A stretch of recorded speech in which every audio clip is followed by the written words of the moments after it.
You're trying so hard. You're putting the phone down, you're saying yes to the park, yes to the puzzle, yes to one more book before bed, and you still walk away from those moments feeling like you weren't really there. And that's not because you don't care enough, and it's not because you're doing anything wrong. And in this video, I'm gonna show you what's actually getting in the way. I have worked with moms who have had color-coded calendars, who've time-blocked their days, had new morning routines, and a real genuine desire to be present. And they are still running on fumes by 3 p.m. You're still thinking of all the uncompleted things they have to do. They're still maybe a little short snapping with their kids, or still laying in bed at the end of the night, replaying all of those moments they missed. When they stopped making these 3 mistakes, that completely changed. Not because they found more time, not because they found more energy, but because they finally stopped trying to fix the real problem with only Band-Aid solutions. Now, before I name these mistakes, I want to say something to you first. None of these mean that you're lazy, and none of them mean that you don't care.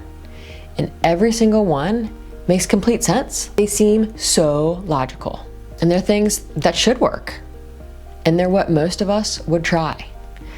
They just don't work on an overloaded system. And I see them constantly in moms who are exhausted, who are trying so hard to be present and show up how they want for their kids because they love them so deeply. And most of them have no idea that they're even doing them. So hear this gently, please, because this is all about awareness. Because seeing what's not working is actually what opens the door on what does. Now, the first mistake is when we tell ourselves, I'll be more present once this project wraps up, once summer hits, or once the kids are a little older, or even when life slows down, right? And this one sounds so reasonable. It even sounds super self-aware. You know you need a break, and you're just being honest about when you'll get to one, right?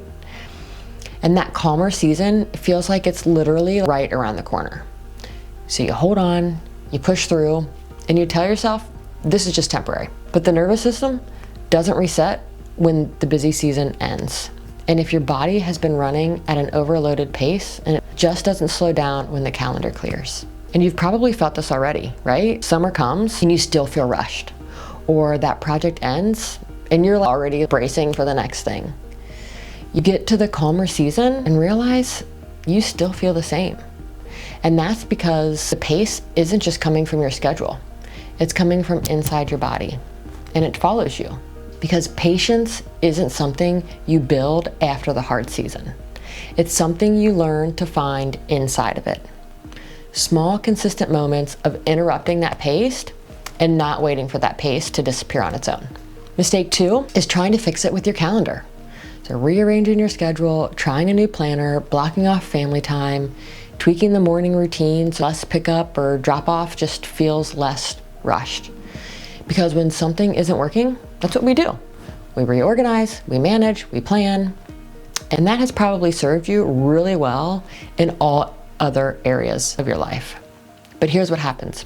You build a thoughtful schedule, and it still feels rushed. Because that rushing isn't happening in your calendar, it's happening inside. It's in your nervous system. You can have a wide open afternoon and still feel behind. Or you're worried about maybe what you should be doing, right? You can be sitting on the floor with your kids, nothing else on the agenda, and still feel that pull to get up, to do something, maybe the do's that are loud in your head, and you're wanting to get ahead and just get to the next thing. And no planner can touch that.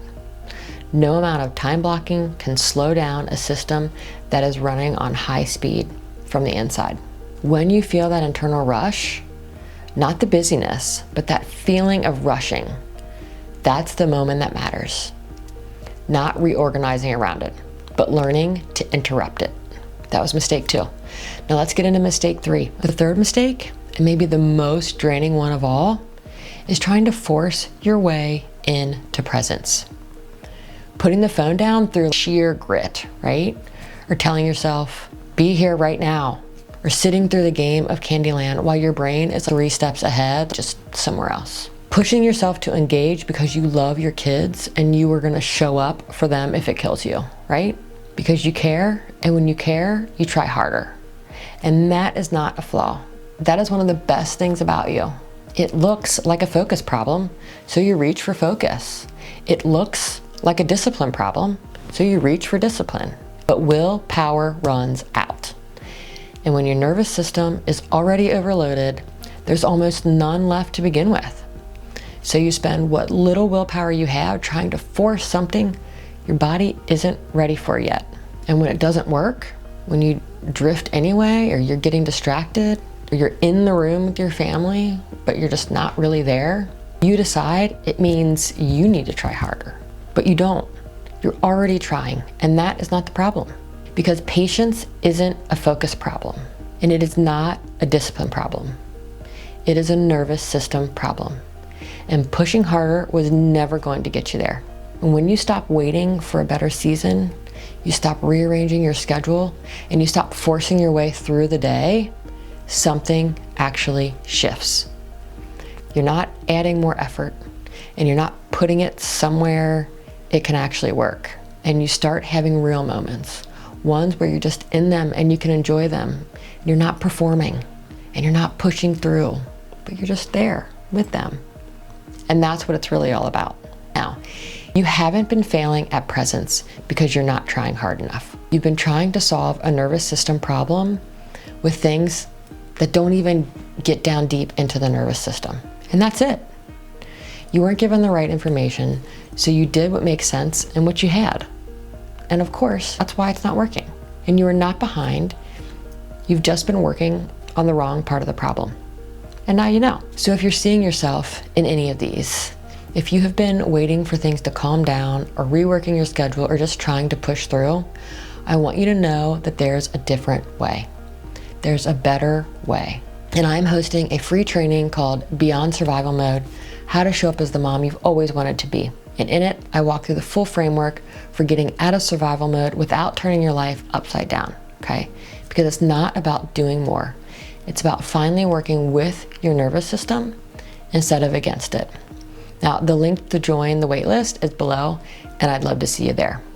Now, I want to make sure that you know that these mistakes are not character flaws, right?